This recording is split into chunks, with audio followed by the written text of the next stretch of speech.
Sejam muito bem-vindos a mais um vídeo aqui no canal Biologia Legal. Hoje nós vamos falar um pouquinho aqui sobre as células. Essa aula é uma aula introdutória aí sobre as células, voltada principalmente para o ensino fundamental. Então nós vamos ver aqui os conhecimentos básicos sobre o estudo das células e sobre os tipos de células. Para começar a falar das células, nós temos que falar sobre a descoberta da célula. Quem descobriu a célula foi um cientista inglês chamado Robert Hooke, que em 1665 ele estava observando um pedaço de cortiça, um pedacinho de casca de madeira com um microscópio que ele mesmo havia construído, e ele fez uma descoberta. Ele descobriu que a cortiça apresentava em minúsculos buracos vazios, chamados por Hooke de células. A cortiça então nada mais é do que uma parte morta de uma planta, e o que Robert Hooke viu na verdade foram os espaços vazios nos quais anteriormente havia células vivas, e essas partes da planta, esses espaços vazios estavam delimitados aí por paredes, e essas paredes nada mais eram do que as paredes celulares das células vegetais. Então quem descobriu a célula foi Robert Hooke, usando aí um microscópio bem rudimentar e bem simples. As células são estruturas geralmente microscópicas que não podem ser vistas a olho nu, e é por isso que o primeiro registro de uma célula só foi feito apenas depois da criação do microscópio. Todas as células são pequenas estruturas vivas que têm aí uma organização interna, na qual cada parte vai ser responsável por uma determinada atividade. Essa organização interna nós vamos estudar agora à frente. O nosso organismo, o organismo humano, ele vai ter uma centena aí de trilhões de células se juntando para formar os tecidos e os órgãos do nosso corpo. Então existe uma estimativa que nós tenhamos aí no nosso corpo em torno de 100 trilhões de células formando, estruturando o nosso corpo. Com o desenvolvimento de microscópios cada vez mais potentes, aumentaram as evidências da presença de células em diversos seres vivos, e foi possível constatar então que os animais, as plantas e micro-organismos, todos eles eram formados por células. Anton van Leeuwenhoek construiu microscópios de apenas uma lente entre duas placas de cobre e aperfeiçoou esse instrumento. Então, um dos primeiros instrumentos microscópicos a ser desenvolvido, um dos primeiros microscópios a ser desenvolvido foi este aqui, que é na verdade uma réplica de um dos primeiros microscópios, que consistia basicamente em duas placas de metal com um orifício, onde estaria aqui dentro, entre essas duas placas, estaria colocado aqui a lente, que na verdade era uma bolinha de vidro, por onde nós conseguiríamos ampliar a imagem dos materiais que eram colocados na ponta desse parafuso. E aí você ia movimentando isso aqui para focar, para colocar esse material que eu queria observar bem de frente, essa abertura que com a lente fazia ampliação, e eu conseguiria ver maior aqui o objeto que eu teria colocado aqui na frente. Então esse aqui é um dos primeiros microscópios a serem desenvolvidos. Atualmente os aparelhos utilizados nos laboratórios de escolas e de universidades são, na maioria, microscópios ópticos ou microscópios de luz.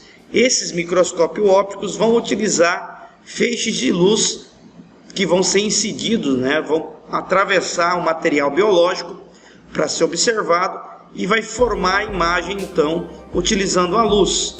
Porém, alguns laboratórios mais complexos já vão ter aí microscópios eletrônicos.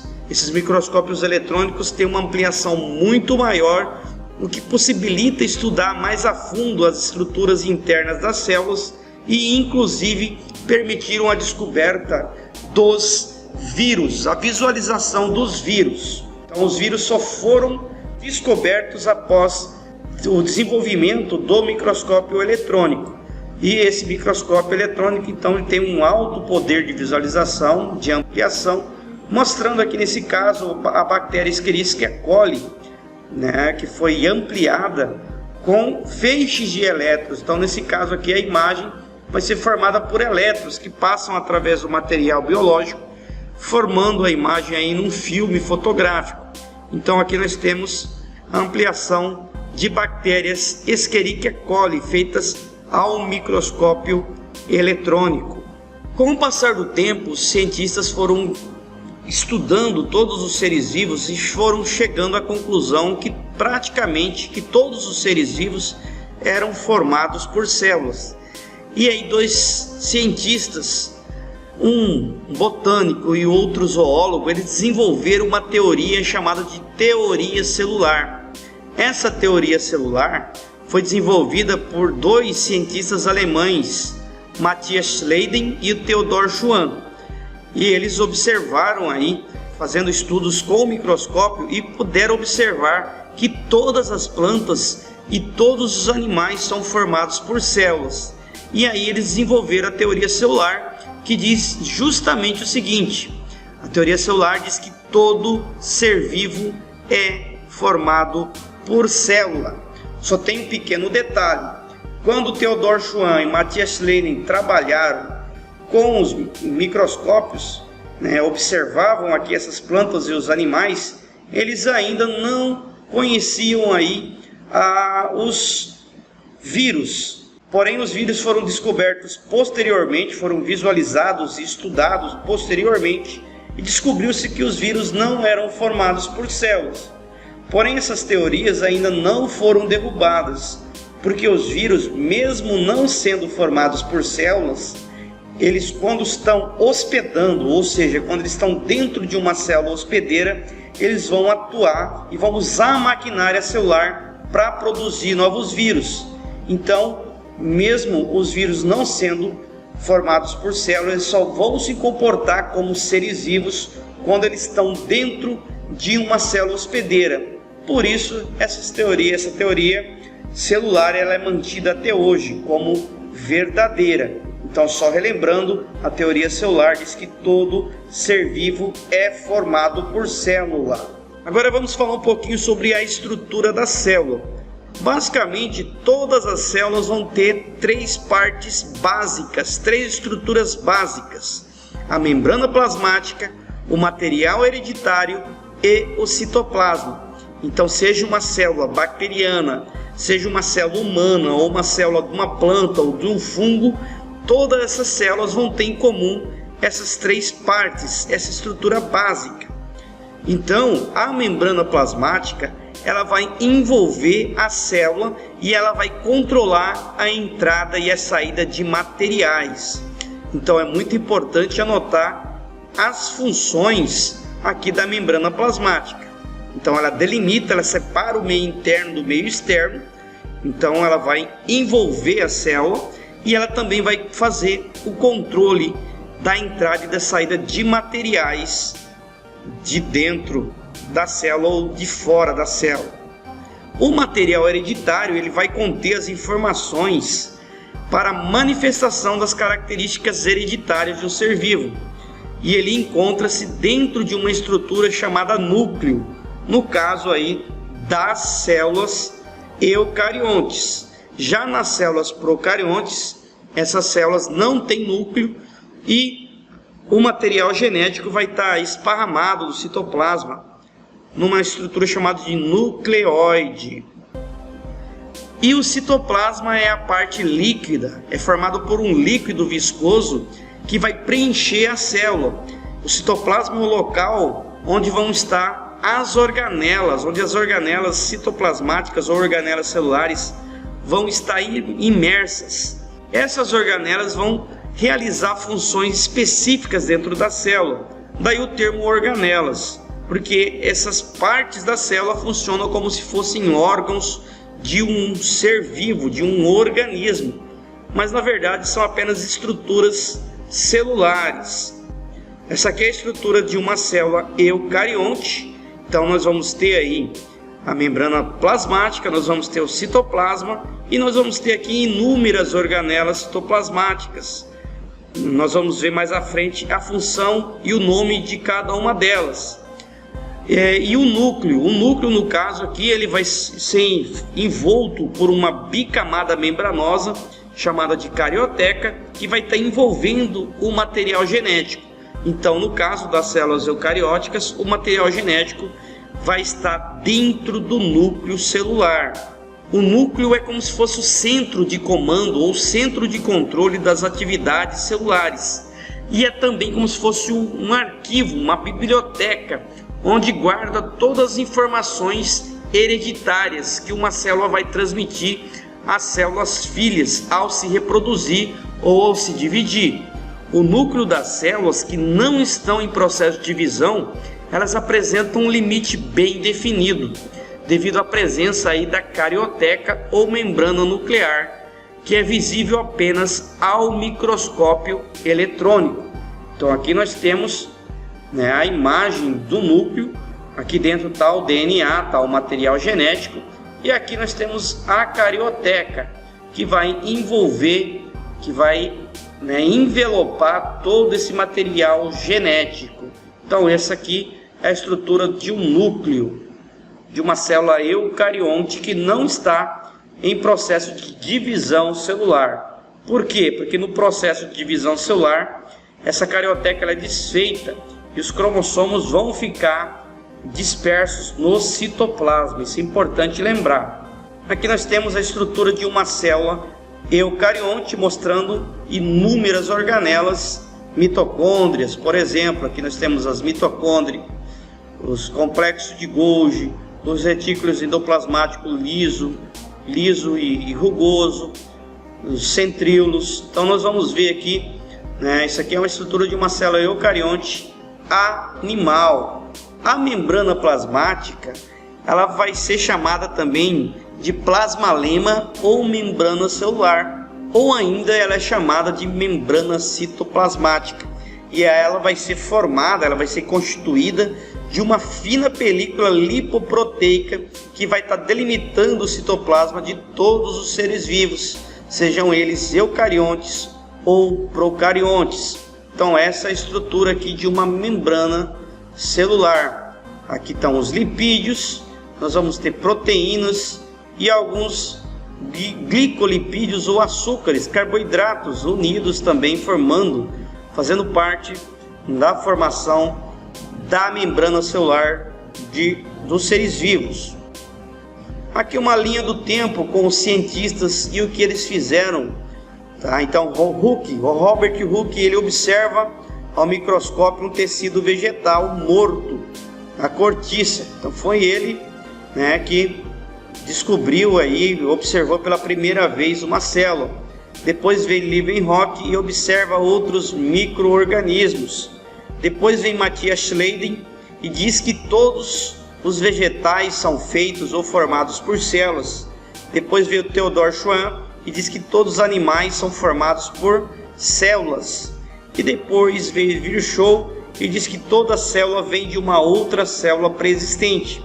Ou seja, que uma célula não pode surgir espontaneamente da matéria inanimada, mas vai surgir apenas através de processos reprodutivos, como a divisão celular das bactérias, ou siciparidade. Existem dois grandes grupos de seres: os seres formados por apenas uma célula, que é o caso das bactérias e de alguns protozoários, aliás.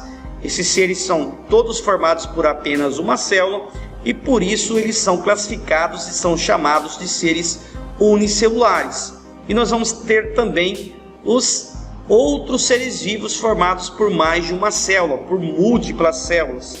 São chamados de seres pluricelulares. Como exemplo de seres pluricelulares, nós temos aí os animais, as plantas, a grande maioria dos fungos e as algas, entre outros seres vivos. Então todos os seres formados por mais de uma célula são classificados como seres pluricelulares ou multicelulares. Da onde vem essa palavra unicelular ou pluricelular? Vem do latim. Uni significa único, então um ser formado por uma única célula. No caso aí, cianobactérias, protozoários, leveduras e bactérias. E pluri vem do latim também e significa mais, maior ou vários. Então são exemplos de seres pluricelulares os animais e os vegetais. Aqui nós temos uma célula animal. Essa célula animal vai ter várias estruturas, várias organelas, e nós vamos aprender um pouquinho sobre cada uma delas. Essa número 1, essa parte mais vermelha que está no meio do núcleo, é chamado de nucleolo. Esse nucleolo armazena material genético. O núcleo celular, que é o número 2, que vai ser formado aí pela carioteca e pelo material genético, ele vai estar guardando os cromossomos formados por DNA. O número 3 vão ser os ribossomos. A função dos ribossomos é fazer a síntese ou a produção de proteínas. Nós vamos ter algumas vesículas aqui também, que é a número 4, que serve para empacotar substâncias. A número 5 é o ergastoplasma ou retículo endoplasmático rugoso. Esse retículo faz o transporte de proteínas. Nesse caso vai existir aqui também ribossomos grudados nele, e é justamente esses ribossomos que vai trazer essa rugosidade, o que vai dar o nome de retículo endoplasmático rugoso. O 6 é o complexo de Golgi ou complexo golgiense, que armazena e libera proteínas. Nós vamos ter também os microtúbulos aqui, que é o 7. O 8 é o retículo endoplasmático liso. O retículo endoplasmático liso vai fazer o transporte de proteínas. O 9 são as mitocôndrias, que fazem a respiração celular, ou seja, elas quebram os nutrientes para liberar energia química. O 10 aqui no caso é o vacúolo. Esse vacúolo existe em célula animal, porém vão ser muito maiores nas células vegetais, e a finalidade dos vacúolos é armazenar substâncias e energia, serve para armazenar energia, como no vacúolo das plantas, que vai armazenar aí aminoácidos. O 11 é o citoplasma, é a parte líquida da célula. O 12 são os lisossomos. Lisossomos são vacúolos, vesículas cheias de substâncias digestivas que vão fazer a digestão intracelular. E o 13 são centríolos. Os centríolos estão ligados e participam diretamente da divisão celular das células animais, apenas das células animais. Nas células vegetais, esses centríolos não estão presentes, mas na célula vegetal vai ter outras organelas. Aqui é uma célula vegetal, e aqui nós podemos ver um vacúolo muito grande. Nós vamos ter todas aquelas outras organelas que nós vimos na célula animal, porém ela vai ter umas outras características. Ela vai ter do lado de fora da membrana celular a parede celular, que vai dar uma consistência rígida e firme a essa célula, formando o que nós chamamos de madeira aí nas plantas. Essa parede celular ela é formada basicamente por celulose. Nós vamos ter também aí como estrutura típica de célula vegetal os cloroplastos. Os cloroplastos fazem um processo chamado de fotossíntese. Eles fazem a absorção da energia luminosa para quebrar a água e para unir átomos ali dentro dele para formar os carboidratos, para formar gorduras, para formar os alimentos da planta. O cloroplasto tem um pigmento verde chamado de clorofila, e é justamente esse pigmento verde que vai dar a coloração verde das plantas, das folhas das plantas. Então as folhas das plantas possuem muitos cloroplastos nas suas células, porque elas fazem fotossíntese, elas são incapazes de se alimentar de um outro ser vivo, elas são autótrofas, Então elas produzem seu próprio alimento através da fotossíntese. Foto é luz, síntese é produção. Produção na presença da luz. Então uma organela que produz a comida das plantas é ou são os cloroplastos. E aí nós temos dois tipos de células com relação à presença ou ausência de organelas. As células que não possuem organelas são as células procariontes. Nessas células o material genético, o material nuclear vai estar disperso no citoplasma. Então é o caso das bactérias, os cianobactérias que não possuem núcleo. Então o DNA, os cromossomos vão estar em contato direto com o citoplasma. Além disso, elas não vão possuir organelas membranosas também. Já as células eucariontes possuem núcleo delimitado, os cromossomos vão estar armazenados, delimitados, envoltos pela carioteca, formando uma estrutura então chamada de núcleo. Isso que vai dar o nome de eucariontes. Eu é verdadeira, cário é núcleo, então são células com núcleo verdadeiro.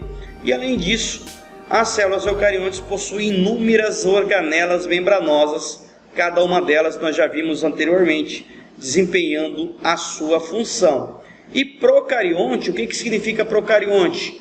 Pro é primeiro ou primitivo, cário é núcleo. Então são as células que têm um núcleo primitivo, apenas um esboço de um núcleo, não é nenhum núcleo verdadeiro. Tá? Então justamente isso que significa esses dois termos. E essa foi a nossa aula aí sobre células. Espero que vocês tenham gostado. Não esqueça de deixar seu like, de comentar, de compartilhar com seus amigos e colegas. Deixe a sugestão de novas aulas. Um forte abraço e até a próxima aula. Tchau, tchau.